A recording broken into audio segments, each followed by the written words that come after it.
and welcome back to When IT Hits the Fan. I'm Christian Patillo, as always. This is our Halloween episode, our spooky gooky one, but we always talk about the disasters that is our field and career. Today, I have Joshua Hosch with me. Thank you so much for joining us. Of course, glad to be here. All right, let's start out. Who are you? Why are you here? How'd you find us? So great question. My name, like we said, is Joshua Hosch. I am the Director of Clinical Operations Strategy and Analytics, a little bit of a mouthful, for a local managed care plan in the Central Valley of California. Um, my career path has been pretty standard. I started doing the QNX system claim implementations out of undergrad. As a baby consultant is what I usually refer to myself as back then. Um, I got a lot of amazing experience. That was right around the time when the exchanges were first hitting the market. So I was very blessed to have participated in some of the exchange implementations at a few different clients. Um, but after those kind of settled down, I kind of migrated and got niched into California Medicaid, which we call Medi-Cal out here. And I've worked for a couple different plans up and down the coast. Um, I transitioned about a year and a half ago from the administrative side of the house. We call it operations here at my current company. And I shifted into working with our clinical teams, which has been very rewarding, very interesting. I've learned a heck of a lot, and I've kind of widened my view of health plan operations across the board. Absolutely, and that let's transition right into what is your general purview at your current role? What does your day look like? What are you tackling right now? Yeah, for sure. So my purview is, the elementary answer is I'm kind of a conduit between all of our clinicians in the clinical division and our IT organization. The longer answer is I currently lead a team of business analysts that support our clinical departments with all sorts of things. One of the primary things is that IT work and the IT integration, whether it's with our reporting organization, or system configuration and system build, or custom development, or kind of EDI data exchange type stuff. Um, that is a big chunk of my responsibility operationally. The other piece that I do is I have a business architect that is part of my organization, and we work on defining and taking stock of our organization and our business capabilities, running them through maturity models to figure out what capabilities we should invest in, whether it's across people, process, business process, or technology. Um, so we do that. We also kind of step in with anything that's kind of cross departmental in our division. And with that, it's kind of anything that's the pet project of the chief medical officer or the need of the day. And some of those things that we've worked on is um, there's a new benefit requirement out here in California Medi-Cal that is around transitional care support. So when people are transitioning between care settings or conditions, making sure that we as a health plan are there to help them, that's required a lot of technical integration, right? So, for example, the adoption of ADT feeds. I've kind of overseen from the business perspective of getting those adopted and what we're going to do with that data. We also kind of liaise with our provider organization so that they can go reach out to our providers, make sure they're working with the exchanges and getting data submitted somewhere that we have access to it. And that's a classic example of, the clinicians, they don't know what an ADT feed is, they don't care. What they care about is knowing when somebody's been admitted, discharged, or transferred. It used to be we waited for a medical claim to come in to tell us somebody was discharged or to tell us somebody was transferred, or maybe a little bit more real time. Our nurses were calling facilities every day and saying, where's patient Smith? Where's patient Jones? So I'm kind of driving that transformation within our clinical organization as an example. That's phenomenal. And let's ease into the topic. As somebody who didn't start touching the clinician provider side and now has entered that on your day to day, what insights might you share with those of us who are more hands on keyboard or spreadsheet based when in healthcare IT? What have you learned from your time really talking to the people who are on the front lines of medicine? Yeah. So, first, uh, is clinicians have a very different focus than administrative folks do. So having some of those technical conversations with our admin side or our operational side um, usually went easier and smoother than some of the technical conversations with our clinical folks. They have a skill set that I don't have. I don't have the education. I'm not a licensed clinician.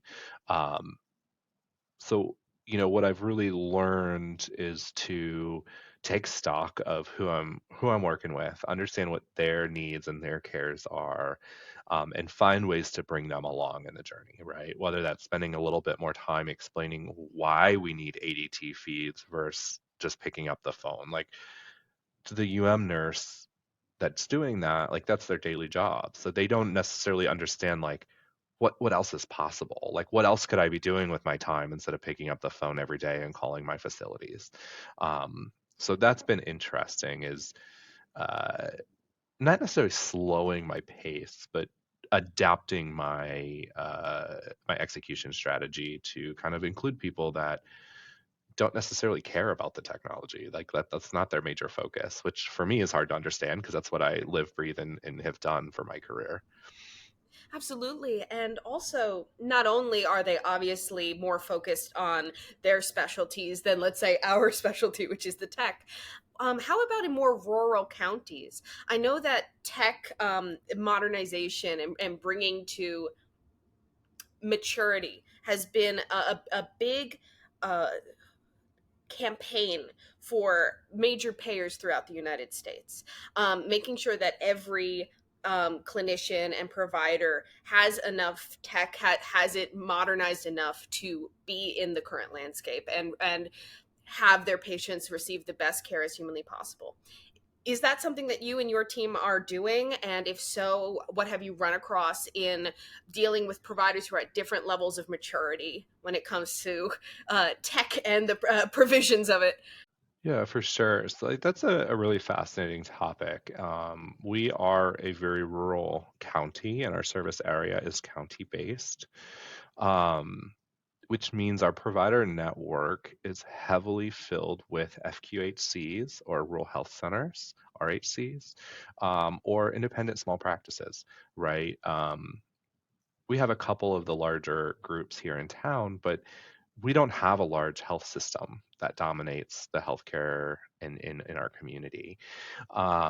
Luckily, I'm not alone in tackling those provider challenges. Our provider relations organization and provider network management has a long history of supporting our provider network through technological changes.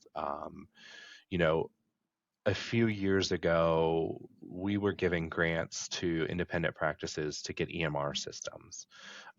So it's an example of something we've done to try to bring them along, because I think most people in tech, I think, understand but maybe lose sight of, is we can only proceed and progress as fast as our partners. Yes. Um, you know, for example, we're looking at the prior authorization support rule and on-demand adjudication of prior authorization requests. If it was as simple as us getting the infrastructure and running with it, we could do it. We could do it within 6 months if we had to, as a health plan. Um, but no one's going to use it. They're not ready. Our provider network is just not there. So, you know, we take the role as an organization of not just giving them money to do these things, right? That's part of it, of course. It all comes down to money, but it also comes down to education and making it worthwhile for them in a sense, and making sure they understand the benefits. So, when we're talking with one of our local hospitals and saying, "Hey, you need to start submitting ADT feeds to a health exchange so we can get those feeds," they look at us and say, "Okay, that's great for you, but like it's going to cost us $20,000 to go with our vendor to get that feed turned on." Well, we need to make it clear to them to say, listen, that's going to cut down on your time. For example, future state that we're looking at for an inpatient auth is we get that inpatient admit, we automatically will spin up an authorization for the patient being admitted. And that will allow us to either make a decision right away of, yes, this admission's warranted, or we probably need a little bit of information. Go ahead and send us some records and some medical documentation about the patient's condition so we can make that determination. But that's going to cut down on their staff processing time. So you don't have a nurse or a non-clinical person that's spending time filling out a form, logging into our portal, um, which we love our portal and I think it's pretty Yes. great. But No. I also understand like that takes time. So that's an example of something. It's about getting the benefits to them and bringing them along with the technology transformation. No, I've certainly found in my between doing this podcast and personal work on projects that I'm contracted to, I found that providers their most valuable currency is time and effort, more so than money, more so than almost anything else. Is that if you can save them brain space, if you can give them the chance to look away from the monitor and see the patient, that's the thing that is the biggest carrot to get them to either adopt different technology or alter their way of doing things. Because I don't need to tell you, but physician burnout and fatigue and the lack of bodies in the medical industry right now, it's a major factor that's affecting every single payer in the United States. Um, Absolutely, and to pivot just a little bit, when it comes to the pace of regulatory changes, I know a lot is happening out in California. I'm in New Jersey. Um, with regulations like the prior authorization support rule reshaping the industry, what strategies are you using to stay agile and compliant? It's almost hard to do both at the same time in such a rapidly evolving environment. What are you guys up to? Oh man, that's a really tough question. And if I had, I An think the impossible magic one. I wand. apologize as an interviewer. Yeah, no worries. I mean, if I had the magic wand or the magic answer, like I'd probably be a lot wealthier and wouldn't be, doing this job. I'd be out kind of spreading that answer. But Yeah. um, you know, our organization has always prided itself on being somewhat agile in our operations. My experience with I have a lot of experience with the small to mid-size regional or community-based health plans. Um, we move at a pace that is faster than almost any other one I've ever worked with, which is a positive. And part of that is our executive team has really invested in a culture of agility and an agile process.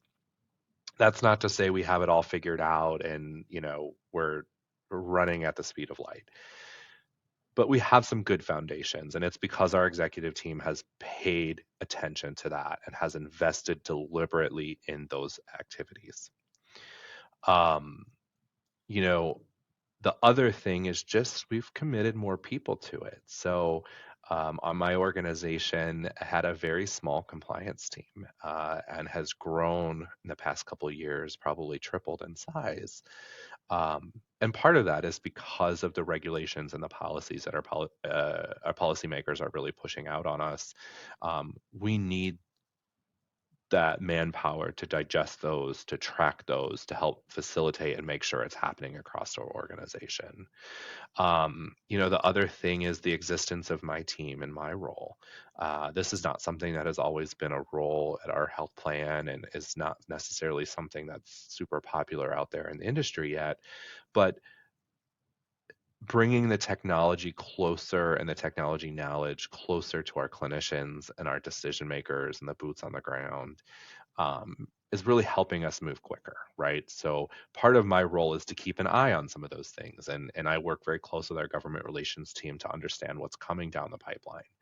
Um, Prior authorization support rule, I keep going back to that just because it's the elephant in the room for all of us payers right now, and providers as well, is there's a lot of internal stuff we got to get buttoned up before we can even talk about that, right? So, one effort is getting all of our medical guidelines, our clinical guidelines put into a single place that is machine readable or machine discernible so it can use them to make decisions and answer people without having a human touch it. You don't want to have PDFs in this folder and PDFs on that website, and then you use Milliman Care guidelines or you use something else. The other one out there, I'm drawing a blank, but um, we're doing that process to get our admin and our operations pulled together. And it's because we had, our executive team knew it was important to invest in that functionality, and here I am. So it's about kind of keeping your eyes out there of what's coming. It used to be, at least in my experience, it's like we wait till the rule drops, we wait till the final rule posts, and then we say, okay, now what do we got to do to make this happen? Well, the final rules used to be staggered in 2 or 3 years to implement, and now sometimes they're quicker, and the Yeah. state rules are even faster, faster than they ever have been. So you have to keep that foresight, and you have to really look ahead of what's coming, um, so that when it hits, you already know what needs to happen. There's not a lot that changes oftentimes between interim rules or final rules, or, in California, we have policy guides or APLs that'll come out ahead of time for comment. It's start executing the foundation and make sure you're ready when they come is kind of my advice, and the strategy that we're shifting to here at my organization. Yes, I completely agree. And in your answer, you lightly touched on the topic of 2024, which is AI, and the idea of using automated intelligence and machine learning in order to help increase patient care and operational efficiency and stuff like that. What is your relationship with that right now? Where do you see it in 2 years? How is it? How are you dealing with it? It's I think, speaking solely of my opinion on this Yes. topic, I think it has enormous potential. I don't discount the potential that is possible. Even the AI functions that are rolling out to, my personal iPhone, like make my personal life better or more productive. So having an AI strategy and getting AI in the enterprise is going to be transformative. I believe that. Um, I think there's a lot of hype. It's the buzzword of the day in our industry. Sometimes, my question right now is, are we truly ready for it? I think our industry, I mean, for goodness sakes, we're still faxing requests. And I know that a lot of plans are working on this, and maybe some have figured out how to stop it, and all of those good things. And the prior authorization support rule is definitely going to eliminate that. But um, we got to make sure our technology is buttoned up and we are efficient for AI to make any impact. Um, one of the things that is interesting is I have some very tight relationships with some of our vendors of our core systems, and they have these AI strategies, and they have some AI things that they want to demo and talk about, and the IT geek in me is very excited about it. Like, show me how you can mass process a group of claims through a chatbot. That's amazing. Like, that's so cool. But our claims examiners are not ready to interact with a claims processing system merely by chat.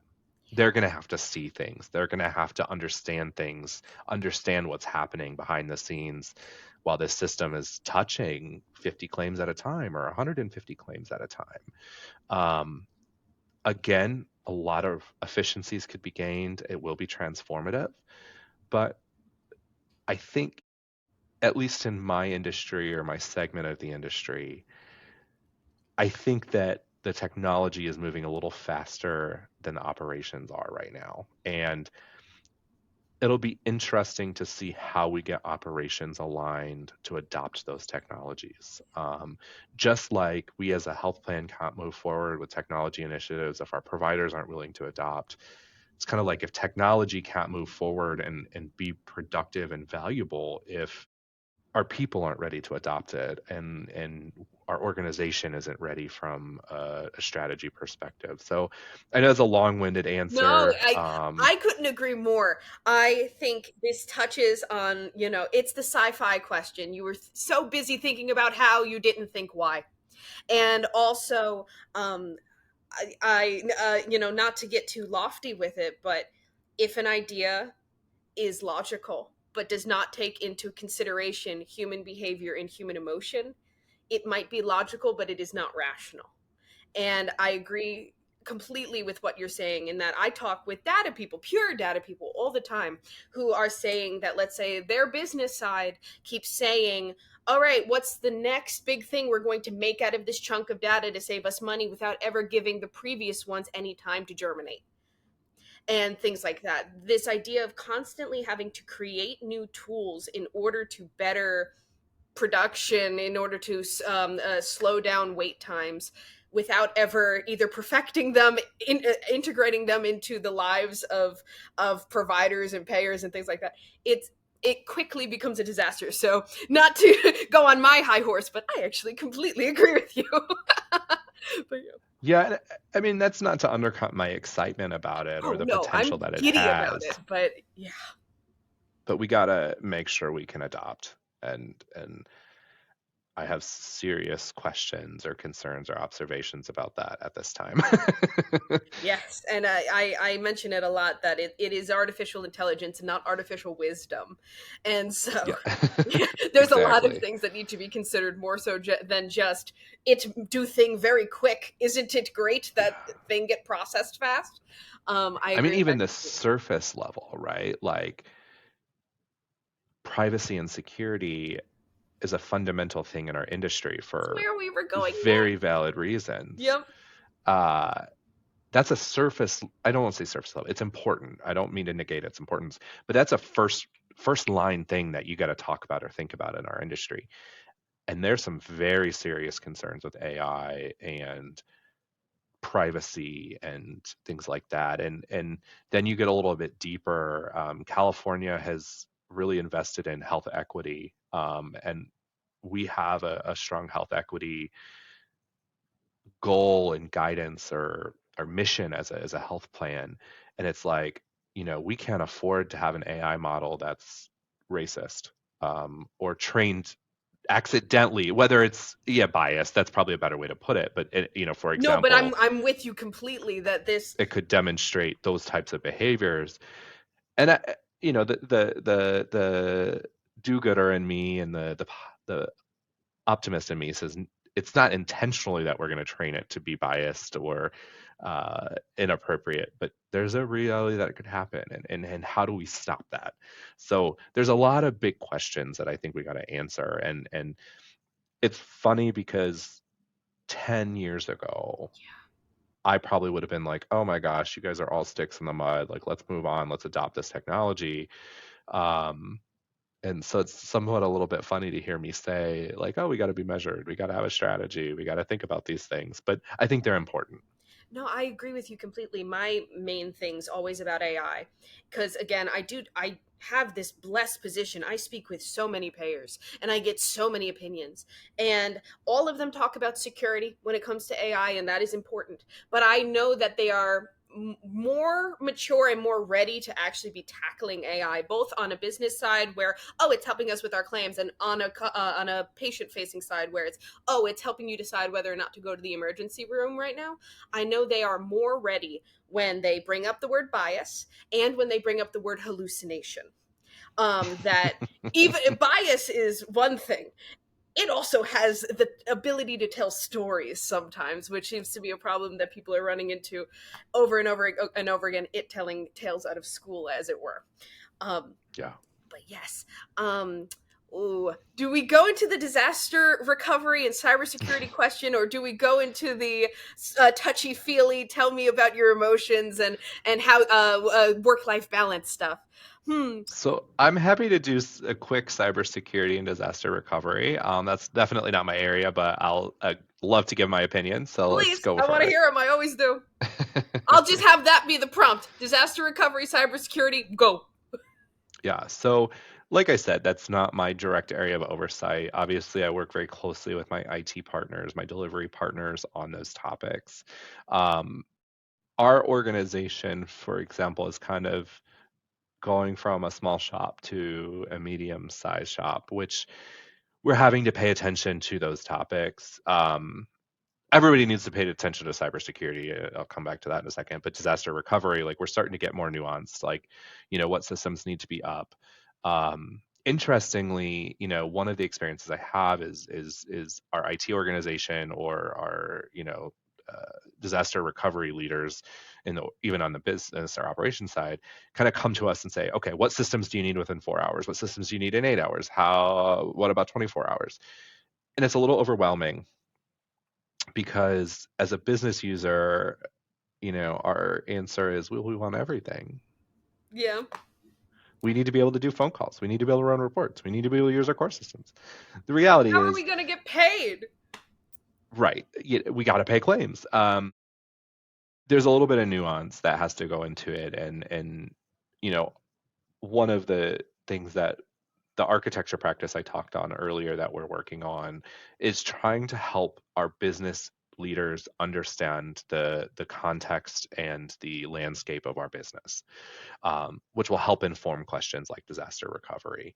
It can't be treated as just an IT exercise of what systems need to be turned on in 3 hours. That's important. Don't get me wrong, but we need to make sure that our business is ready to answer those questions and make informed decisions.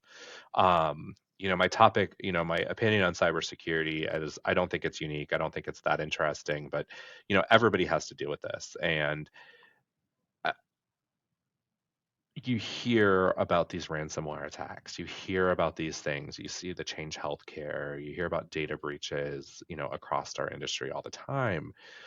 But one of the things you don't hear a lot about is smaller organizations are starting to get hammered by these types of attacks. And when a small community hospital gets hit by a cybersecurity threat or ransomware or something like that, that's not making national news. But guess what? It's having a significant impact on members of the community. It's costing a heck of a lot of money to get out of that, to recover from it. Um, and for smaller community based organizations like rural health centers or FQHCs, that's catastrophic. It's utterly catastrophic. And they don't necessarily have, or these smaller organizations don't necessarily have the resources to combat the real threats. So it's an interesting topic. Absolutely. I was recently speaking with a rural provider looking to better their disaster recovery and cybersecurity. And the person who was in the position that would be their CISO, they had their organization structure was very overlapping in their IT sector. They had just made it so that employees couldn't work on their own personal devices. And that pretty much was the grand scheme of their cybersecurity at the moment. And I don't mean to tell tales out of school, but it is scary. Let's just say it that way. It is very scary to see the level of maturity that some very at risk medical populations, we're not talking about the patients, we're talking about the providers, currently have when it comes to cybersecurity and disaster recovery. Yeah. Yeah, it's a big topic and it's one that keeps me up at night. Yes, most certainly. And now that we've scared ourselves, we get to take a breath in and a breath out and go more to the right-brained side, just for a little whipped cream and a cherry on the top of the interview to end it off. I like to talk to people a little bit about the more touchy feeling aspects of having a career, things like work-life balance, and honestly, so we'll because we are at the 29-minute mark, we will go over 30 minutes just a little bit, but I think I'll skip to this question, which is if you had a magic bottle that you could put a message in and send it back in time to yourself at the beginning of your career, what would you write in the bottle? What would you advise yourself?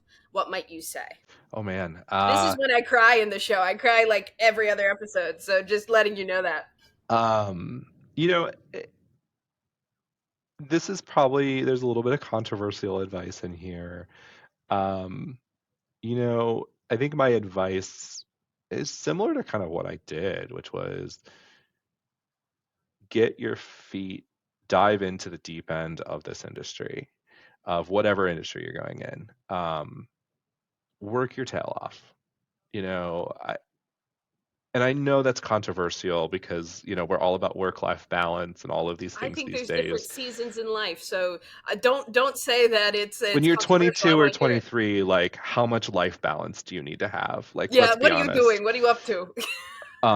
Probably nothing good, but at 23, if I wasn't working, I was up to some sort of debauchery. But um, put the time and the hours in.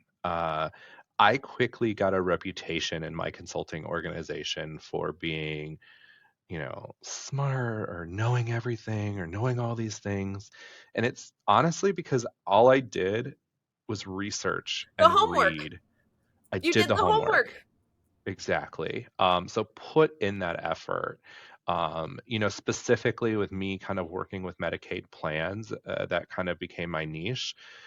Every new state that I was exposed to, I would spend days, I'm not even going to say hours, probably days combing through their websites, combing through their provider resources, looking at their companion guides for their 834s and 837s, reading their state legislature, reading final rules as it relates to Medicaid, looking at state plan amendments and the state plan that they have filed with CMS, because that tells you how the program's going to be run and what's required. Um, it also tells you something about priorities, which is important. So do the work, do the homework, do the reading, do the studying, and you know you're not going to get paid for it, right? It's going to be extracurricular. It's on top of it, and maybe you're in a salary position, maybe you're in an hourly position, whatever. But nobody can train and teach you those things. You have to go out and do the homework and learn them and teach yourself. And I think that's kind of the advice, is, when you're young, when you don't have anything else going on, of importance or significant importance, I should say, do the work, put in the hours. Absolutely. I think that is wonderful advice, and it would be great to put in the bottle, hey, it worked, you know? Yeah. Um, but yes, And, how much it worked is a question for debate, but, it's I'm happy still with it. So, working, it's still changing, it's still adapting and germinating. But yes, once, as always, thank you so much for coming on the show and giving us time and attention and your expertise. Incredibly hard one. And yes, this has been When IT Hits the Fan, brought to you by Rhyno Healthcare Solutions. I have been Christian Patillo. This is Joshua Hosch. Send him all the love in the world. And we'll catch you again for the next episode. Thank you all so much. Bye. bye, y'all.